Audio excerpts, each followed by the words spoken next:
Assalamualaikum warahmatullahi wabarakatuh. Langsung saja saya akan meresensi buku tafsir yang berjudul Tafsir Al-Azhar.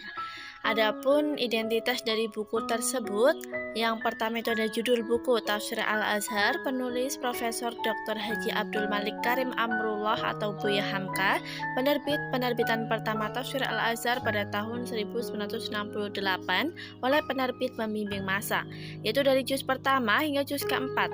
Selanjutnya diterbitkan pula juz 30 dan juz 15 sampai juz 29 oleh Pustaka Islam Surabaya pada tahun 1973. Terakhir diterbitkan oleh Yayasan Nurul Islam Jakarta yaitu dari juz 5 sampai juz 14 pada tahun 1975.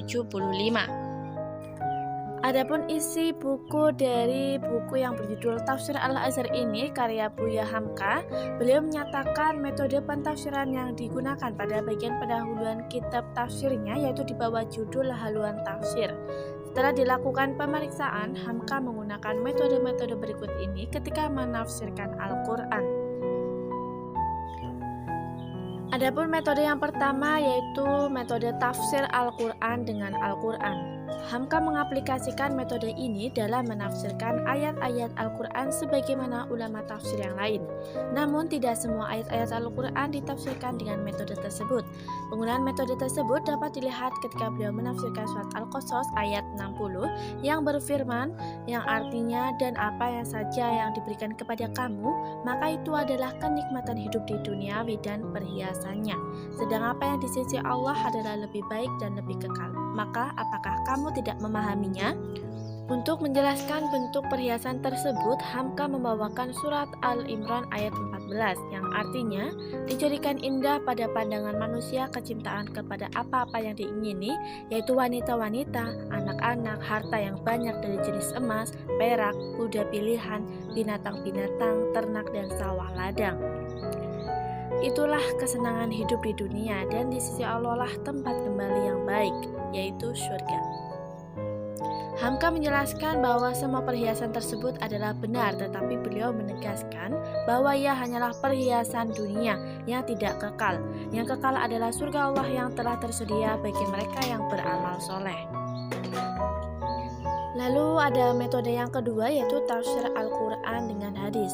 Hamka tidak meninggalkan metode kedua terpenting dalam penafsiran Al-Quran yaitu tafsir Al-Quran dengan hadis. Penggunaan metode ini dapat kita lihat dalam penafsiran surat Al-Imran ayat 104 yang artinya, dan hendaklah ada di antara kamu segolongan umat yang menyeru kepada kebajikan, menyuruh kepada yang ma'ruf dan mencegah dari yang mungkar. Merekalah orang-orang yang beruntung. Lalu adapun metode yang ketiga yaitu pendapat sahabat dan para tabi'in. Ada kalanya Hamka memasukkan pendapat-pendapat sahabat dan tabi'in untuk menguatkan penjelasan beliau terhadap tafsiran ayat-ayat Al-Quran. Di antara penafsiran Al-Quran yang menggunakan metode ini ialah penafsiran terhadap surat Al-An'am ayat 65. Adapun yang artinya ialah katakanlah tidak ada seorang pun di langit dan di bumi yang mengetahui perkara yang gaib kecuali Allah, dan mereka tidak mengetahui bila mereka akan dibangkitkan. Lalu metode yang keempat ialah pengambilan riwayat dari kitab tafsir. Hamka juga merujuk kitab-kitab tafsir yang lain dalam menafsirkan Al-Quran. Di antaranya adalah tafsir Al-Manar karangan Muhammad Abdu dan muridnya Syed Rashid Ridho, Fi Zilalil Quran karya Syed Qut, Mafatih Al-Ghaib karangan Al-Razi dan lain-lain.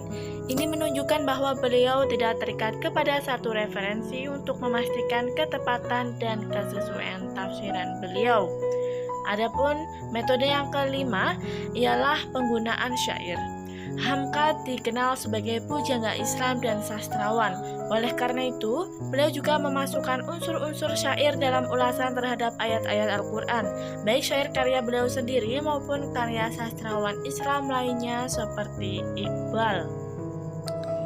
Namun hal ini sangat jarang. Contoh, surat Ali Imran ayat 158 yang artinya, "Dan sungguh jika kamu meninggal atau gugur, tentulah kepada Allah saja kamu dikumpulkan."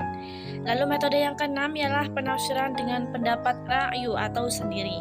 Hamka menegaskan bahwa suatu tafsir yang hanya mengikuti riwayat orang yang terdahulu berarti hanya textbook thinking. Sebaliknya, tafsir yang hanya berdasarkan pendapat pribadi terlalu besar resikonya.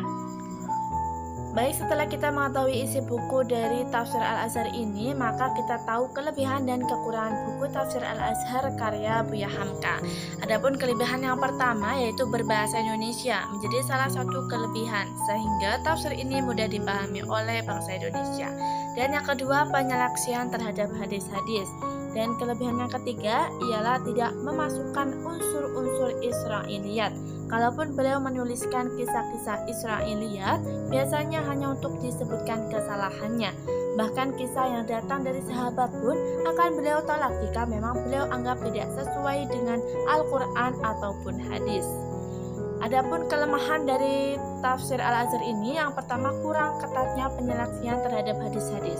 Seperti pada halaman 125 juz 3 yang membawakan hadis yang intinya dalam menyebutkan hadis kadang-kadang tidak menyebutkan sumbernya.